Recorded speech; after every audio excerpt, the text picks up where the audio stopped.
어두운 밤하늘의 작은 별처럼 우리의 마음을 비추는 이야기가 있습니다.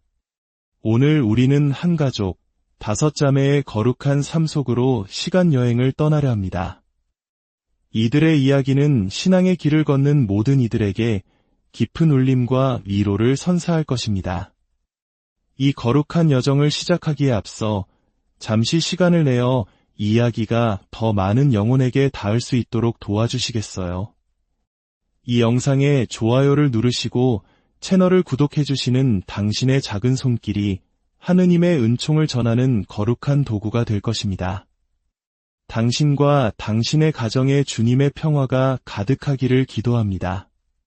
오늘 우리가 만날 인물은 바로 아기 예수의 성녀 데레사와 그녀의 4자매, 폴린, 마리, 레오니, 그리고 셀린입니다. 이 5자매는 모두 하느님께 자신의 삶을 봉헌하는 수도자의 길을 걸었지만 그 과정은 저마다 달랐습니다. 마치 서로 다른 길을 걸어 마침내 하나의 정상에서 만나는 순례자들처럼 그들의 삶은 영웅적인 신앙의 증거가 되었습니다. 2025년 5월 17일은 아기 예수의 성녀 데레사가 성인으로 선포된 지 100주년이 되는 날입니다. 지난 한 세기 동안 그녀가 그토록 사랑했던 교회는 수많은 변화와 격동의 시기를 거쳤습니다. 성녀 데레사의 영성을 키워낸 전통 라틴 미사의 장엄함은 어디로 갔을까요? 그녀가 걸었던 작은 길의 기초가 되었던 희생과 보속의 정신은 오늘날 우리에게 어떤 의미로 남아있을까요? 그녀가 자신의 죽음까지도 용감하게 봉헌했던 사제들을 위한 기도는 어떻게 이어지고 있을까요? 교회 역사 속에서 영적인 위기가 닥칠 때마다 쇄신과 부흥의 불씨는 언제나 거룩한 수도자들로부터 타올랐습니다. 그들은 오랜 전통의 미사와 성무일도 그리고 엄격한 극기 생활을 통해 내면을 단련했습니다. 그들의 자기 부정과 희생은 신비체인 교회 전체의 생명을 불어넣는 영적인 샘물과도 같았습니다. 보이지 않는 봉쇄 수녀원 담장 안에서 그들의 기도와 사랑은 세상을 변화시키는 강력한 힘이었습니다. 하지만 2025년 우리는 마치 폐허 속에 서 있는 듯한 느낌을 받습니다. 성녀 데레사가 사랑했던 리지우의 가르멜 수녀원은 성소자 부족으로 곧 박물관으로 바뀔 위기에 처해 있습니다. 지난 60년간 전 세계 교회에서 거의 매일같이 반복되어 온 슬픈 현실입니다. 교회의 거룩한 전례가 해체되고 전통적인 기도 방식이 외면당하면서 수도 생활의 의미마저 퇴색해버린 것은 아닐까요? 우리는 마치 영적인 사막을 헤매고 있는 것 같습니다. 이런 어려운 상황 속에서도 하느님께서는 여전히 남자와 여자들을 수도 생활로 부르시고 계실까요? 오늘날의 젊은이들은 이 수많은 좌절 속에서 어떻게 자신의 성소를 식별할 수 있을까요? 우리에게 희망은 있는 것일까요? 성녀 데레사의 시성 100주년을 맞아 우리는 과거의 한 사진첩에서 그 희망의 실마리를 찾아보려 합니다. 리지의 가르멜 수녀원 기록 보관소에는 우리의 시선을 단번에 사로잡는 한 장의 낡은 사진이 있습니다. 1915년 4월 중순에 촬영된 이 사진 속에는 4명의 수녀님이 야외 정원에 서 있습니다. 3명은 카메라를 응시하고 있지만 1명은 마치 사진 프레임 밖에 누군가를 보는 듯 먼 곳을 바라보고 있습니다. 그런데 이상한 점이 있습니다. 4명의 수녀님들 중앙에는 의도적으로 비워둔 듯한 공간이 있습니다. 그 빈자리는 바로 이 사진을 찍게 한 보이지 않는 5번째 존재, 아기 예수의 성녀 데레사를 위한 자리입니다. 사진 속 4명의 수녀는 바로 데레사 성녀의 친자매들입니다. 그들은 막내 동생 데레사의 시복 조사를 위해 한자리에 모였고 이것이 그들이 지상에서 함께한 마지막 순간이었습니다. 이 거룩한 자매들의 모습을 보며 우리는 5 영혼이 나눈 하나의 마음을 느낍니다. 마치 한 뿌리에서 자라나 각기 다른 모습으로 피어난 5송이의 꽃과 같습니다. 그런데 문득 이런 질문이 떠오릅니다. 이 모든 것이 처음부터 정해진 운명이었을까요? 성인 루이 마르탱과 성녀 젤리 마르탱의 딸들이 모두 봉쇄 수녀원에 들어가 끝까지 그 길을 걸었던 것은 필연이었을까요? 이 한 장의 사진에 얽힌 이야기는 현대의 가장 위대한 성인이라 불리는 성녀 데레사의 삶을 더욱 빛나게 하는 또 하나의 조각입니다. 마르탱 자매들이 성장했던 19세기 후반 프랑스는 벨 에포크 즉 아름다운 시절이라 불렸습니다. 사회는 급변하고 있었고 한편으로는 깊은 영적 부흥이 일어나던 시기였습니다. 마치 우리 할머니, 할아버지 세대가 전쟁의 폐허 속에서 눈물로 기도하며 신앙을 지켰던 것처럼 당시 프랑스는 정치적 혼란과 종교 박해라는 어둠 속에서도 거룩한 빛을 발하고 있었습니다. 이 시기 프랑스 전역에서는 성모님께서 5번이나 발현하시며 당신의 이름 첫 글자인 M자 모양으로 영적인 방패를 세워주셨습니다. 예수님의 거룩한 얼굴에 대한 신심이 들불처럼 번져나갔고 아르스의 성자 비안네 신부님과 같은 거룩한 영혼들이 곳곳에서 피어났습니다. 마르탱 부부는 전쟁의 참화, 사랑하는 자녀들을 연이어 잃는 아픔, 경제적 손실과 끊이지 않는 질병 속에서도 믿음으로 모든 고통을 이겨냈습니다. 그들은 서로를 깊이 사랑했으며 교회 안에서 참된 행복을 누렸습니다.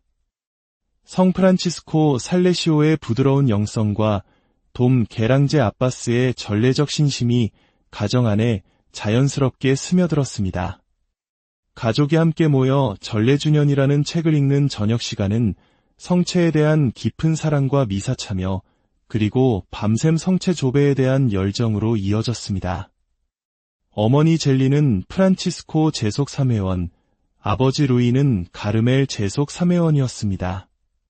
그들은 평신도로서의 소명을 충실히 살며 매일 함께 미사에 참여하고 가난한 이들에게 아낌없이 베풀었으며 사랑으로 딸들을 양육했습니다.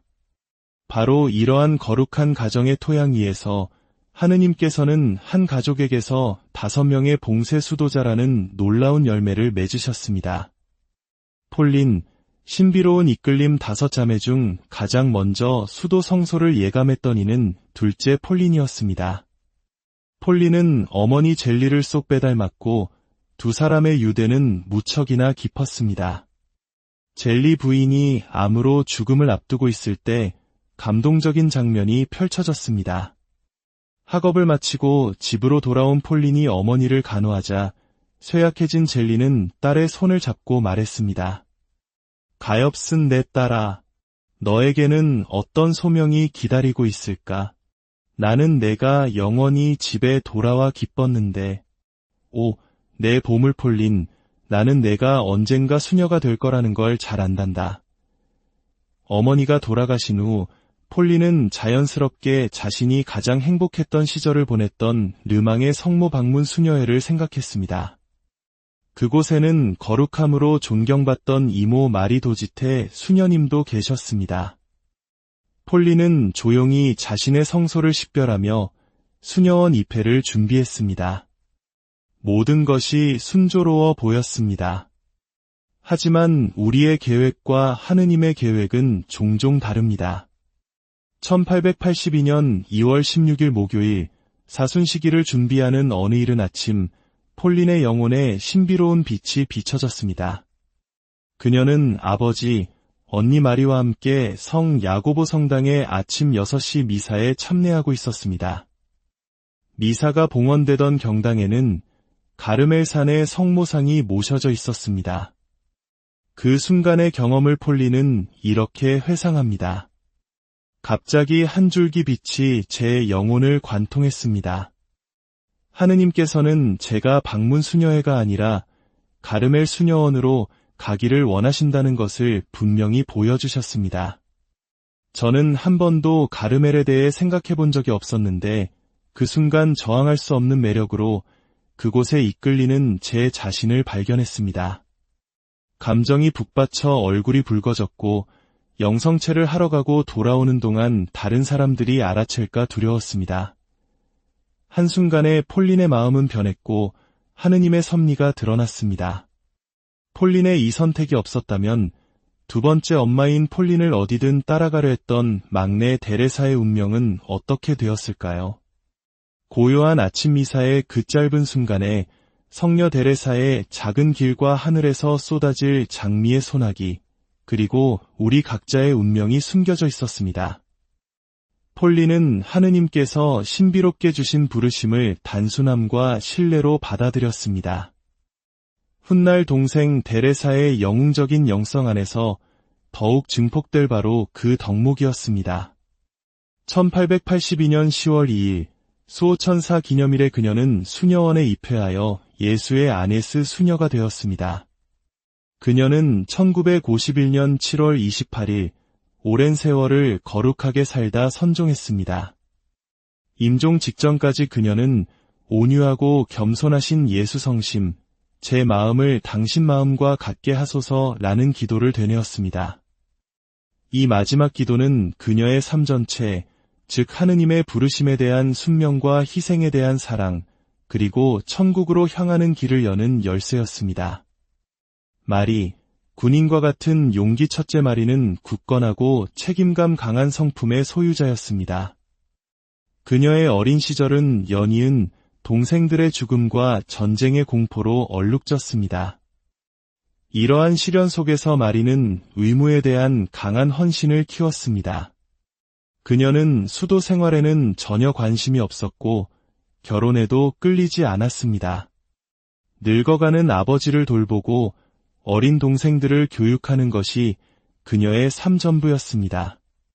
동생 폴린이 가르멜 수녀원으로 떠난 후 외로움을 느낀 마리는 영적으로 깊다고 알려진 예수의 알미르 피숑 신부님과 연락을 주고받게 되었습니다. 피숑 신부님은 그녀의 영적 지도자가 되었고 이냐시오 영신 수련을 통해 그녀의 마음속에 숨겨진 하느님에 대한 열렬한 사랑을 발견했습니다. 피숑 신부님은 첫 만남 후 마리에게 이렇게 말했습니다. 나는 당신을 예수님께 봉헌하게 되기를 진심으로 바랍니다. 처음에는 의아했던 말이었지만 피정을 마친 후 그녀의 마음에는 빛과 기쁨, 평화가 가득 찼습니다. 그녀는 이렇게 고백합니다. 저는 그분의 그물, 자비의 그물에 걸렸습니다. 예수님께서 저에게도 사랑의 특별한 눈길을 보내셨던 것입니다. 마리의 순명은 감정적인 것이 아니었습니다. 2년간의 영적 지도 끝에 그녀는 자신의 때가 왔음을 조용히 깨달았습니다. 자유로운 영혼이었던 그녀는 1886년 10월 15일 큰 열정 없이 그러나 깊은 평화 속에서 리지의 가르멜 수녀원에 입회했습니다. 그리고 피숑 신부님이 가장 사랑했던 신심을 따라 성심의 마리아라는 수도명을 받았습니다. 훗날 마리아 수녀님은 원장 수녀였던 아네스 수녀님에게 데레사 성녀에게 자서전을 쓰도록 명할 것을 권유했고 그 덕분에 우리는 한 영혼의 이야기라는 위대한 영적 보물을 얻게 되었습니다. 그녀는 1940년 1월 19일 극심한 고통 속에서 십자고상에 입을 맞추며 저의 하느님, 당신을 사랑합니다. 라는 말을 남기고 선종했습니다. 그녀의 삶은 독립적인 정신과 순명이 하느님의 자비로운 성심 안에서 어떻게 거룩하게 결합될 수 있는지를 보여주는 증거입니다.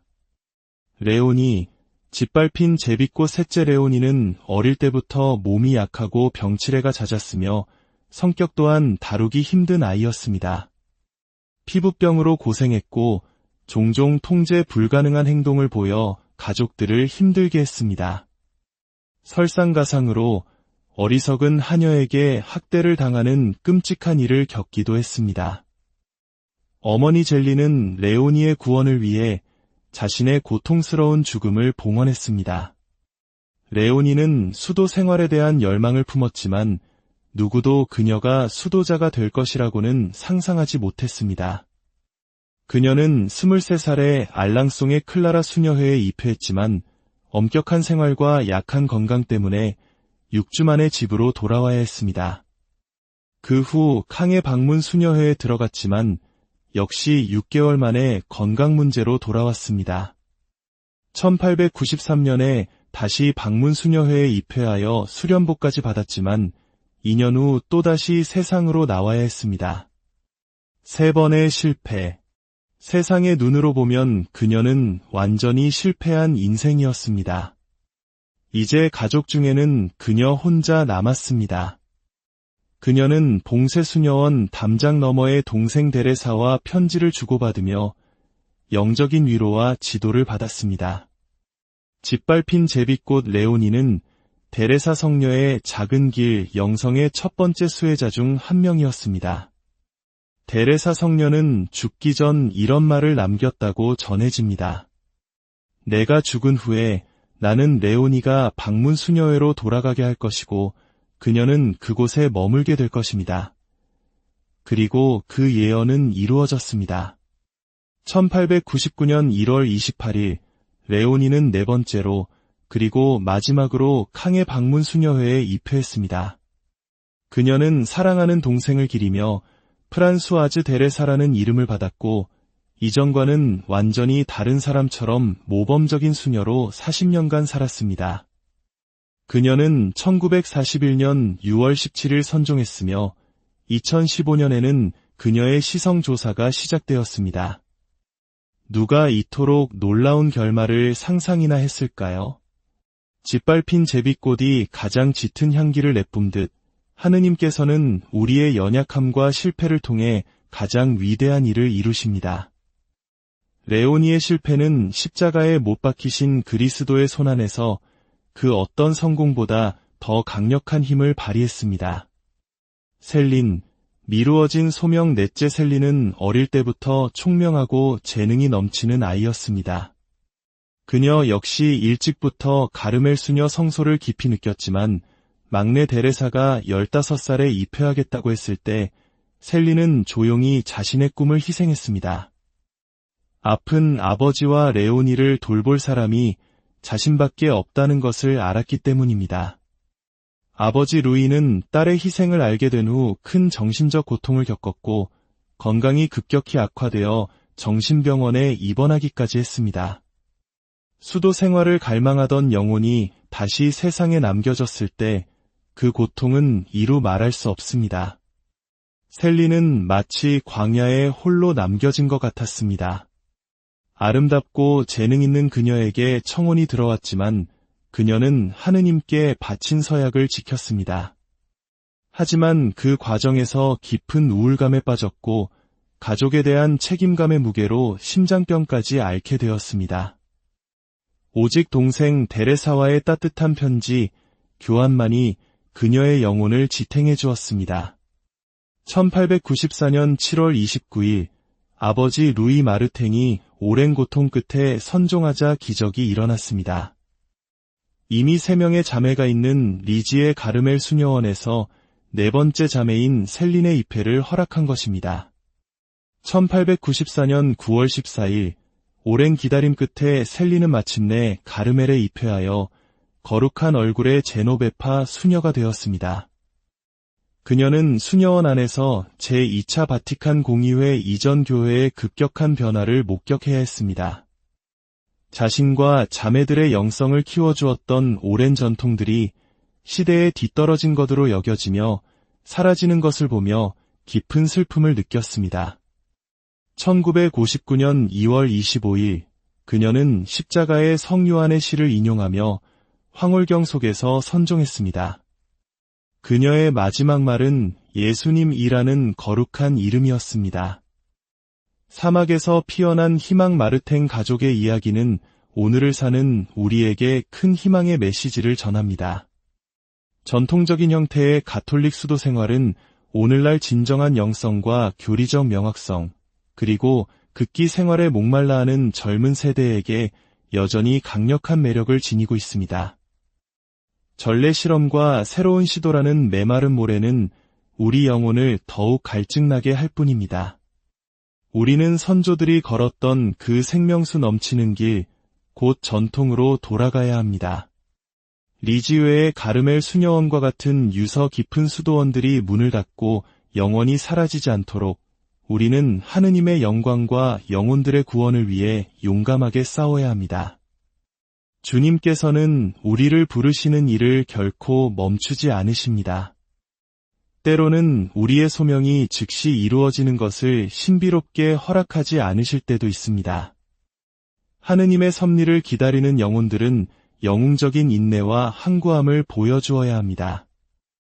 주님께서는 우리를 당신께 더욱 깊이 결합시키는 위대한 개인적 희생에 언제나 보상하신다는 것을 기억해야 합니다. 성녀 데레사 시성 100주년을 맞이하여 그녀의 거룩한 가족이 보여준 모범에 감사드립시다. 그리고 수도 성소의 못자리이자 요람인 로마 전례의 회복과 전통 수도 생활로의 확고한 복귀를 위해 그들의 전구를 청합시다. 그때 우리는 작은 꽃 데레사 성녀와 하늘의 모든 거룩한 수도자들과 함께 이렇게 노래하게 될 것입니다. 메마르고 황량했던 땅이 기뻐하고 사막이 즐거워하며 수선화처럼 피어나리라. 만발하여 피어나 환호하며 즐거이 노래하리라. 그들은 주님의 영광을 우리 하느님의 영예를 보리라. 지금까지 함께 해주셔서 감사합니다. 하느님의 축복이 여러분